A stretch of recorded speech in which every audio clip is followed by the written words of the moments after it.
চকবাজারের চুরিহাট্টা অগ্নিকাণ্ডের ষষ্ঠ বছর আজ। শোকের এ দিনটি উপলক্ষে সকালে ঘটনাস্থল চুরিহাট্টা শাহী মসজিদের সামনে সমবেত হন ক্ষতিগ্রস্ত পরিবারের সদস্যরা। অগ্নিকাণ্ডে নিহত পরিবারগুলোর অভিযোগ, আগুনের ঘটনায় করা মামলা কৌশলে এমনভাবে করা হয়েছে যাতে আসামিরা দায় থেকে মুক্তি পায়। এই জন্য বিগত সরকারের সমালোচনা করে বর্তমান সরকারের কাছে মামলার পূর্ণ তদন্তের মাধ্যমে জড়িতদের বিচার চেয়েছেন ভুক্তভোগীরা।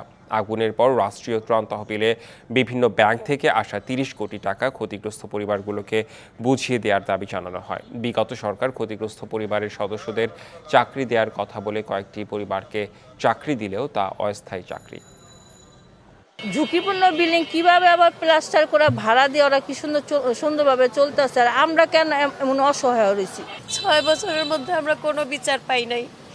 আমরা সুষ্ঠু বিচার চাই। এরকম যেন আর কোনো সন্তান তার বাপ ভাই আত্মীয় স্বজন কেউ যেন না হারায়। সব গরিব মানুষ মারা গেছে, শ্রমিক, এতে ক্ষতিপূরণ ব্যবস্থা করে যান আপনারা।